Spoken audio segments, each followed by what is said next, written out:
What's your I beat the system story? I cancelled my Comcast subscription when the introductory rate ran out and they closed my account but didn't shut off the internet. I was using my own modem and router and it just kept working for the next year I lived there. I do work for ICE, that isn't Comcast, and we sometimes find those. I do my best to keep them on the line as long as I can before I'm forced to disconnect them.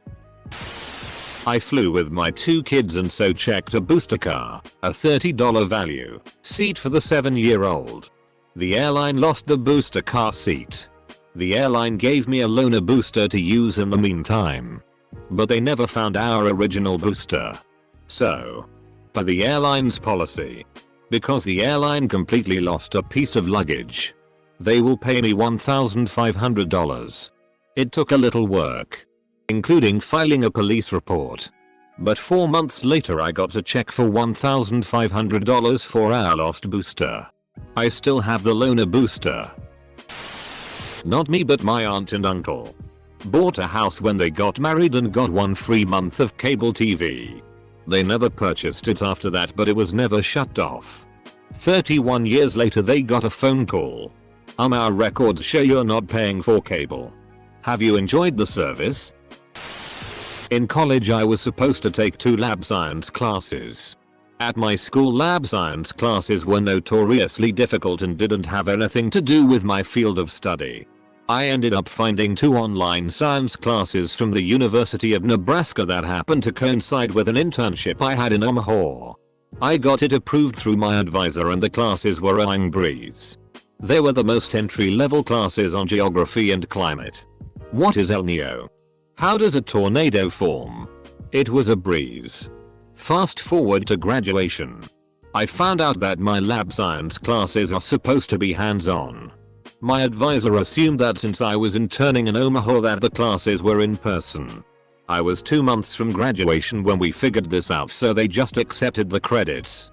I got lucky that day and learned some rad about geography and landforms. How does a tornado form? I bought a textbook on Amazon for really cheap and sold it to the campus bookstore for more than I paid for it. Got a program with a 30-day free trial. Found the file that keeps track of the days that passed and wrote a script that deletes that file and put it in the startup folder of my computer. I did something similar with a Paint Shop Pro 30-day trial. The 30 days ran out. And for the hell of it, I changed the day on my computer and it started working again. So every time I wanted to use it, I just changed my date on my computer. Then the next version came out. I set the year to like 300 years in the future. Installed it. Then put the date back. So I'd open it and it would be like you're on day minus 9,999 of your 30-day trial.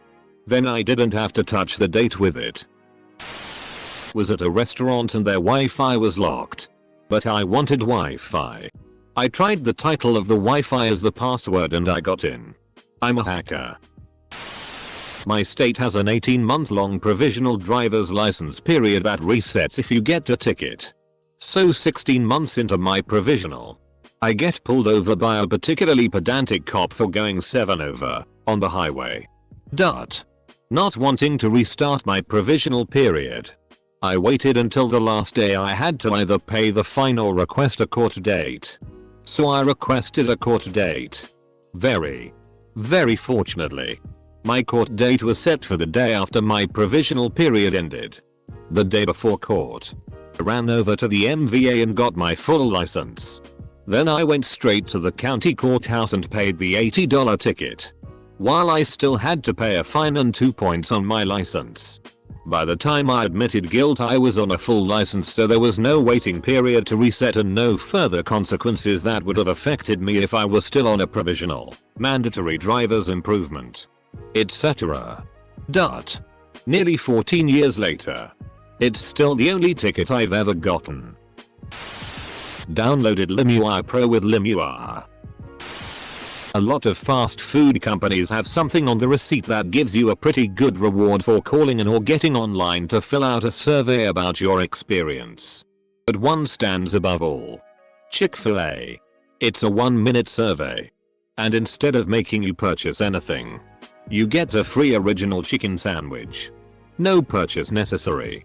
If you're feeling adventurous, grab a receipt or two from the trash.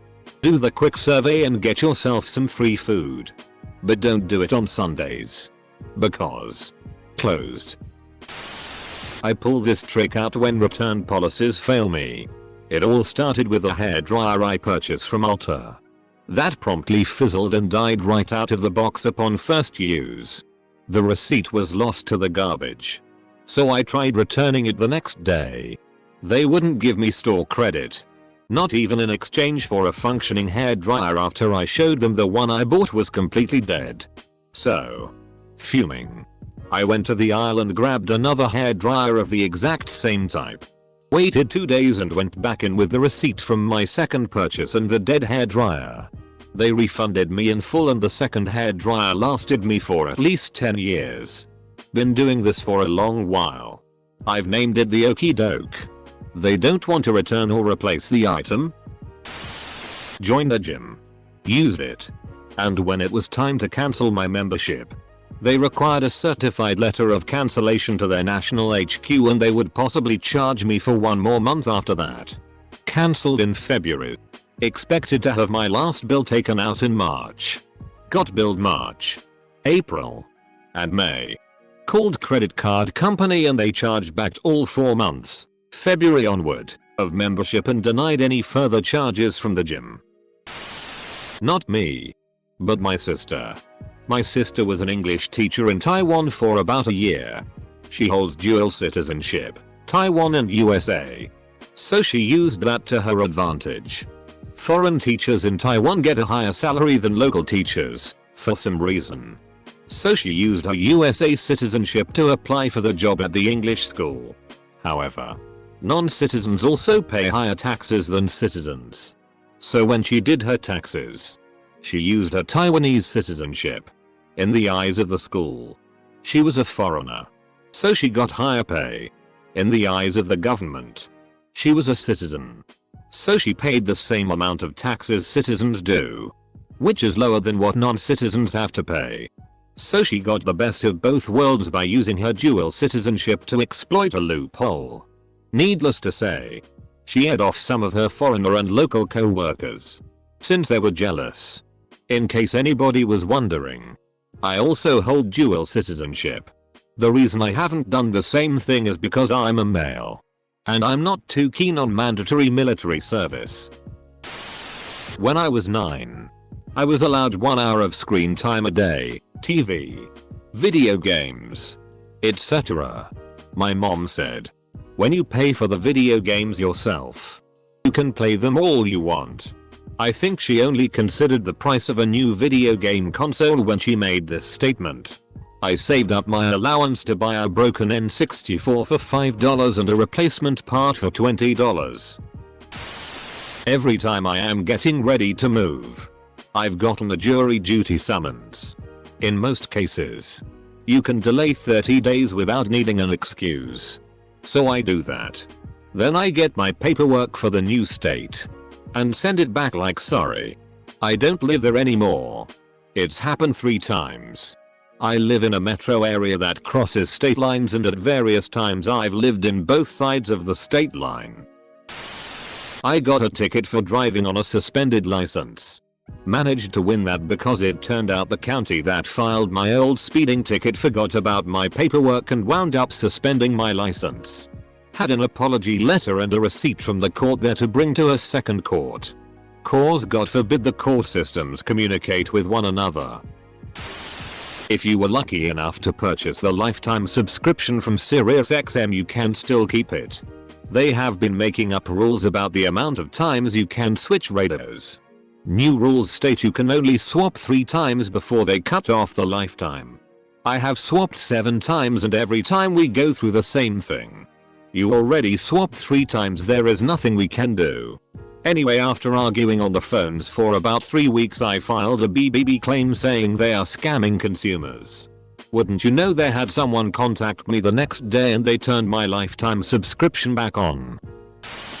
My buddy is a vegetarian. During our uni days, Him and I would always hit up Subway. In our second year, they changed the price so a veggie sub was the same as a ham sub, which was bogus. In response, we started ordering ham foot plus longs with the meat on only one side. We would alternate paying so I'd get double meat for free, and he would get a regular old veggie sub every time. They even wrapped them separately. Recently we ordered $70 worth of pizza on their webpage. When we came to pick it up, their record said we paid for it on the website. We didn't. We told them but they gave it to us for free. Checked our account online later on and we definitely didn't pay. Free pizza. My mom shops at Hobby Lobby for scrapbooking supplies and brings along my sister and I. Now, Hoblob has a 40% off coupon that you can use basically daily on pretty much whatever. So my mother, a criminal mastermind, prints off a coupon for each of us. That's 3 whole 40% off discounts she can get. She'll pick out her stickers and papers, hand us petty cash and a coupon, and we'll go through the line separately with the thing she wants. Every time, I use it as a chance to embarrass my mother. Yes, I would like to purchase these items, which picked out myself, with this money, which is my money. Also, I will use this coupon. Also mine. Thank you. I say this loudly. My mom hates it. My sister does the same thing. This is a sticker that I would like. It's for me. Not that lady who went before us. We're not associated. She didn't give me this money or coupon. It's my favorite loophole. My mom hates us. Edit. Coupon applies to one item, not the whole purchase. I haven't paid for the tram ticket. Tram was too full for a ticket guy to get through to me. Take that Blackpool transport. What my friends and I did back in the day was we would always chip in and buy one ticket for the 6 of us. The one of us that had the ticket would stand while the others would sit. As soon as the ticket guy came in, the one guy with the ticket would wait for like a few seconds until the ticket guy notices him and then start running in the other direction. The ticket guy would chase him down the train, and when he got to him, our buddy would just show his ticket. Nothing wrong here. This would give the rest of us time to get off on the next stop. Started getting a subscription to 17 magazine when I was about 14 years old. Somehow, to this day, I still receive the magazine although I have not paid a subscription renewal fee in years. I'm now 22 years old reading a teen girl magazine. But hey, it's free, so why not? I'm American and got through my masters with only $2,000 in debt. According to 99% of my peers, that counts as beating the system. I told that story before. The parking passes for my college were all sold out. It was first come first serve, and even if I was there at 7 AM students were there at 5 AM, so I couldn't get one. You can't park on the streets around, so I was kind of furious at myself for not getting up earlier. I decided to read the student handbook about parking.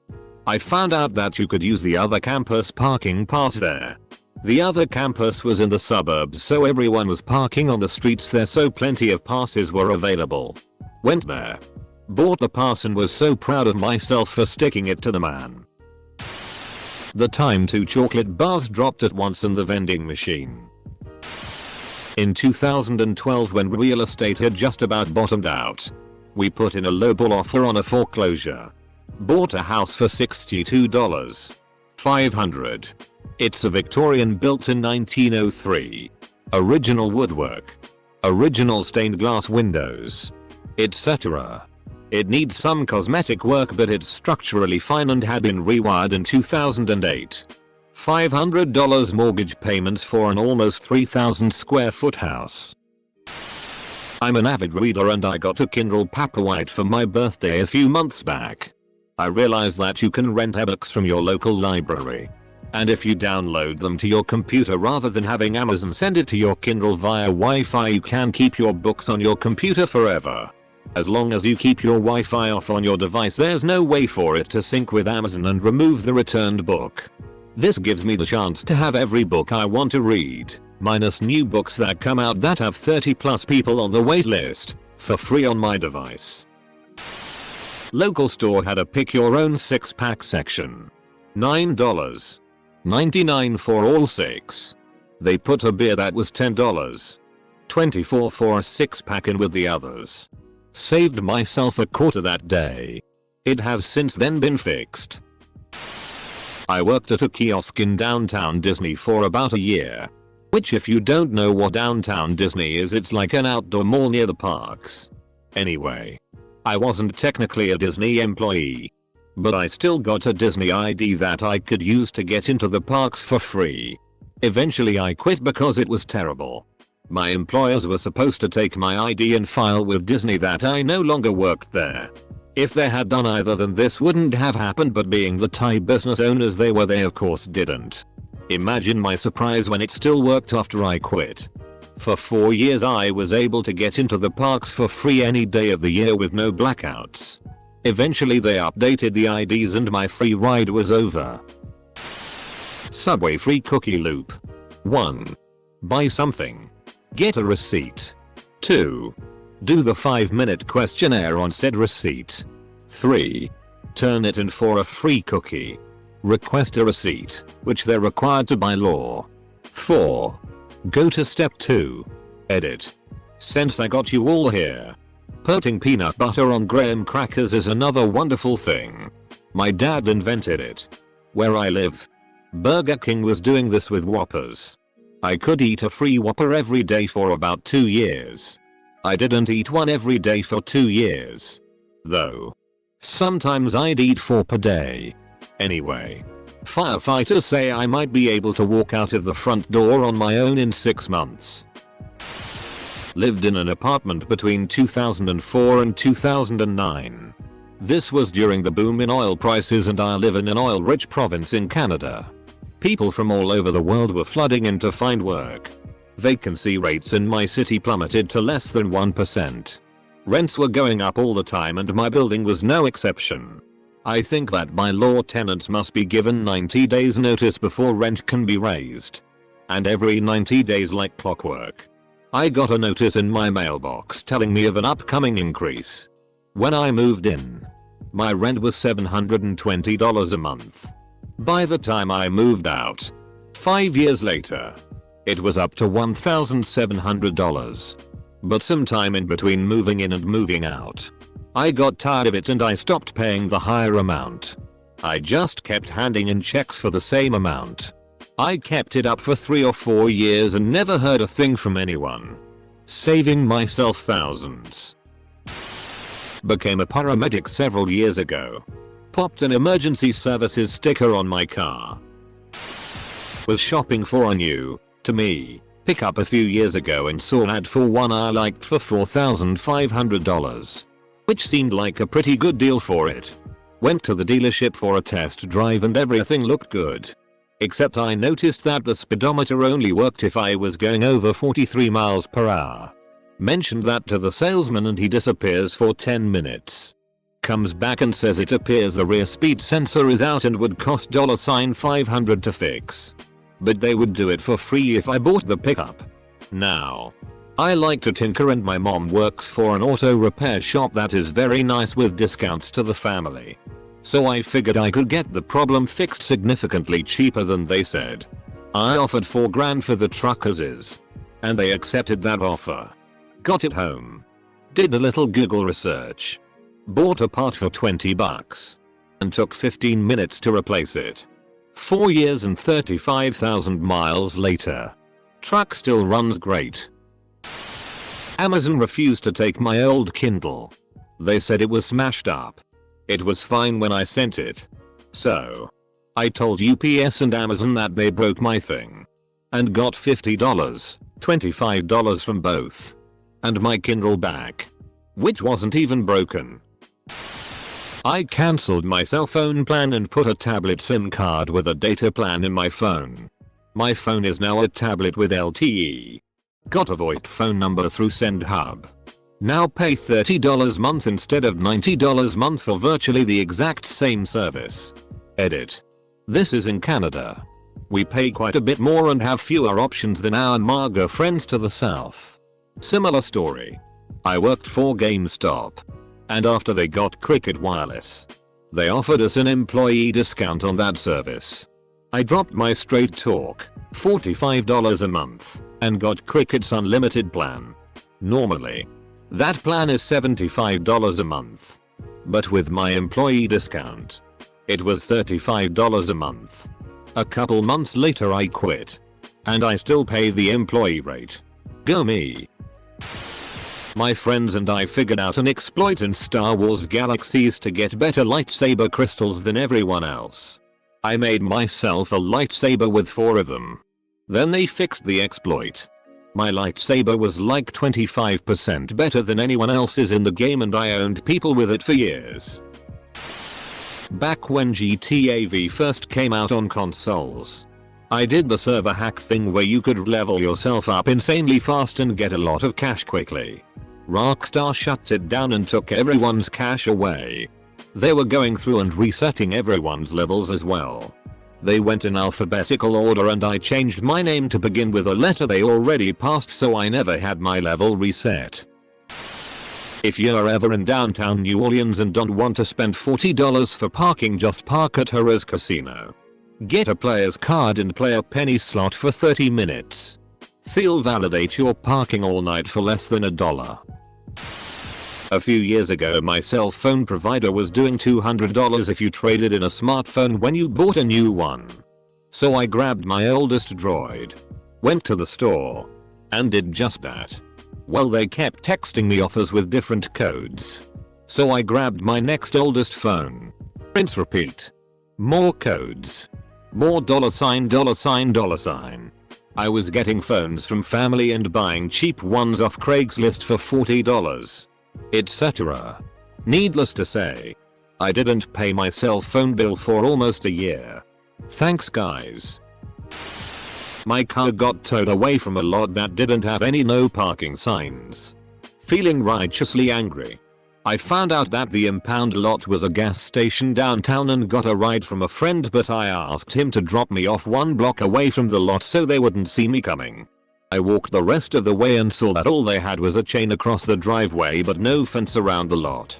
Jumped in my car, drove across the grass and over the curb and into the street and freedom. I was a mediocre student and never excelled at much.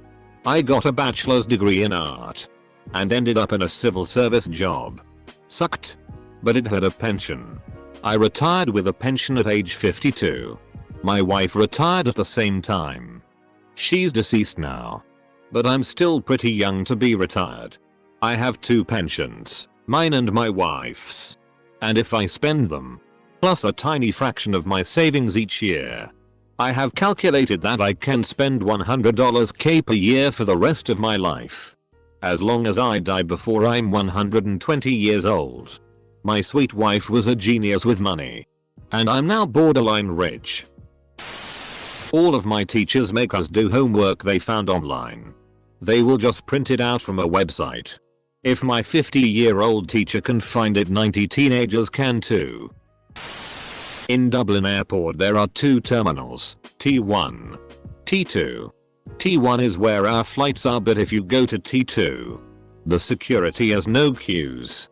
And it connects to T1.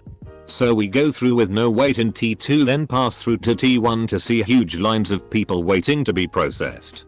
Also the departure boards in T2 show my gate whereas they don't in T1, so I don't hang about waiting for my gate to be shown. I think they do this so you are more tempted to spend money in the shops and eateries. Been doing this for a few years now. Super smug walking past the lines of people in T1 after waltzing through T2. But SHHHH. I bought my car in Jan of 2014. Used. Not sure how, but previous owner never cancelled their XM Sirius radio subscription. I have been listening to XM radio since. Thanks old owner. Chick-fil-A coupons never expire. Remember that. Even though they have an expiration date on them, they will still honor them. It's their pleasure. So don't throw them away. Also, bed. Bath & Beyond will accept expired coupons too. Chick-fil-A used to take a full page ad in our local hockey team's programs, which included a coupon for a free original chicken sandwich, with no other purchase required. At the end of the season, all that year's jerseys, shirts etc are always super cheap. And if they have program booklets left over, they just leave the boxes out for the last couple of games. Usually dozens of boxes of them.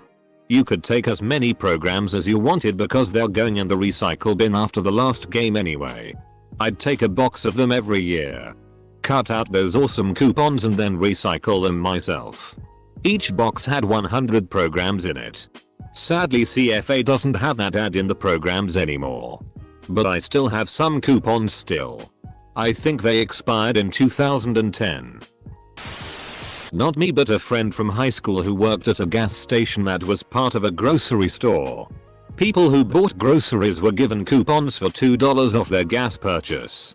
This was the 1980s, so no one paid by bank card. It was all cash. If someone filled up and didn't hand in a coupon for a discount, he'd stick one in the till along with their cash and pocket the $2. The guy was 17 years old in 1987 and had $4,000 or $5,000 in his bank account and owned 2 vehicles.